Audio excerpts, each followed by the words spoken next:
जंतर मंतर पर प्रोटेस्ट हुआ। जब प्रोटेस्ट बिहार पहुंचा तब जाके लोगों को लगा कि अब नहीं संभलेगा, धर्मेंद्र प्रधान को इस्तीफा देना पड़ेगा। पुलिस उतर के भीड़ का संभाल रही थी, गाड़ी लेके भाग गया। पुलिस बैरिकेटिंग लगाई, उठा ले गया बैरिकेटिंग, पूछ रहा था कि टीयर गैस का व्यवस्था नहीं है जी।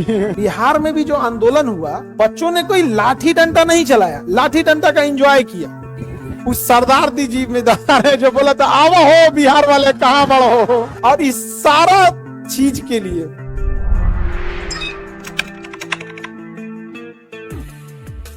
जंतर मंतर पर प्रोटेस्ट हुआ। जंतर मंतर पर प्रोटेस्ट हुआ, धर्मेंद्र प्रधान को इस्तीफा देना पड़ गया। कौन विद्यार्थी लाठी लेके गोली चलाया था? कोई नहीं। बिहार में भी जो आंदोलन हुआ, बच्चों ने कोई लाठी डंडा नहीं चलाया, लाठी डंडा का एंजॉय किया। आप कभी भी बिहार के बच्चों को ये नहीं कह सकते कि मारा है। किस बच्चे ने लाठी उठा के मारा है? किसी को छीन लिया है लाठी। लाठिया छीन के लेके भाग गया।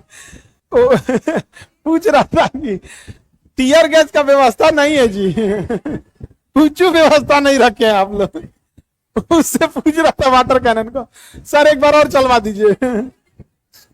टीयर गैस वाला लेके घूम रहा था तो करे एगो छोड़िए ना।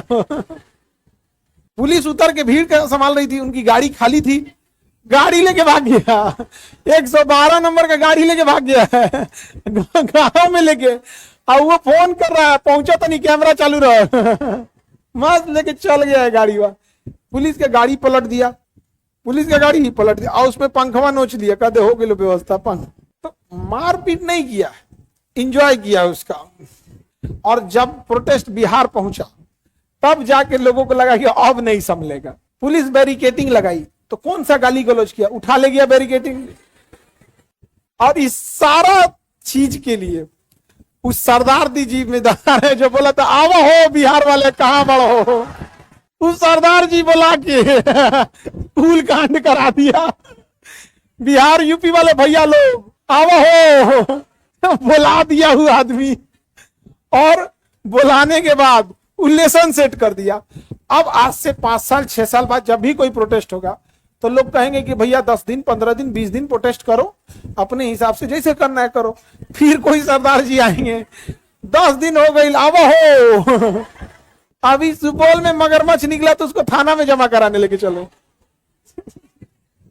कंधा पे ले गया है बेचारा।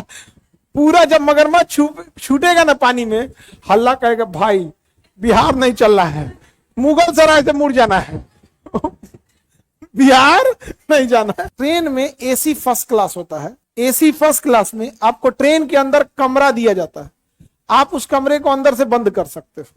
मतलब आप समझिए ट्रेन के अंदर क्या है, वो कमरा है। अगर दो बेड का कमरा है तो उसे कूप बोलते हैं, 4 बेड का कमरा है तो कंपार्टमेंट बोलते हैं। तो एसी फर्स्ट क्लास में ही ये सुविधा होती है। और उसमें ना जो वॉशरूम होता है तो एक टॉयलेट हो जाता है, एक नहाने वाला हो जाता है, उसमें शावर वगैरह सब लगा रहता है एसी फर्स्ट क्लास में। दिल्ली से पटना का जनरल डिब्बा का किराया है लगभग 200 रुपए, 200 के आसपास है, ठीक है, 150-200 के आसपास। स्लीपर का है 400, 500 है, सॉरी स्लीपर का 500। एसी फर्स्ट क्लास का है 4000, एसी फर्स्ट क्लास का है 4000। जनरल वाले का 200, जिसमें विद्यार्थी विदाउट टिकट वाला है। आसान से कहता है, अभी कोई विद्यार्थी पुराना रेलवे में जॉब करता था, टीटी है, हमको फोन किया था कि सर यहाँ 3-4 बच्चे लड़का है सब विदाउट टिकट है सब। तो हम कहे कि तो अपने हिसाब से देखो भाई, हमको क्यों बता रहे हो? 2018 का बैच का पड़ा होगा, टीटी में था। आगे देखिए सर, स्लीपर में रहता सब तो हम छोड़ देते हैं, विदाउट टिकट है, एशिया में घुसल है। अब पूछले पे कह रहा है कि विद्यार्थी है, तो हम पूछे तब कह रहा है कि सर वो दिक्कत नहीं ना है, कह रहा है खान सर क्या पढ़ते हैं KGS। अब हम क्या बोले, कभी कभी एक मानवता दिखती है और एक रूल रेगुलेशन दिखता है। मानवता के नाम पे फाइन मार देंगे, उसके पूरे 1 महीने का खर्चा लग जाएगा उसमें। फिर आदमी कहा कि देखो भाई सबको जनरल में भेज दो, स्लीपर में चाहे जनरल में। तो कहा कि सर समझा रहे थे कि देखो जनरल और स्लीपर में चलता है, ये एशिया में काहे नहीं घुसल है तुम लोग कि।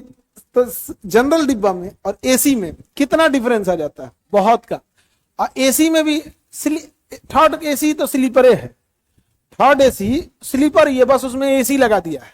एसी में डिफरेंस देखना मिलेगा फर्स्ट एसी में, खूब कंपार्टमेंट एकदम खाली दिखेगा, उसमें कितने लोग रहेंगे, मान के चलिए 4 कंपार्टमेंट है, तो 4 चौको 16 और 3 कूप होगा, तो 16 अच्छे 22, 22 से 25 लोग पूरे एक डिब्बा में, बस एसी फर्स्ट क्लास में, इससे ज्यादा रहबे नहीं करेंगे। टीटी आके पूछता है कि सर आ जाए हैं, हाँ? अरे नहीं जी,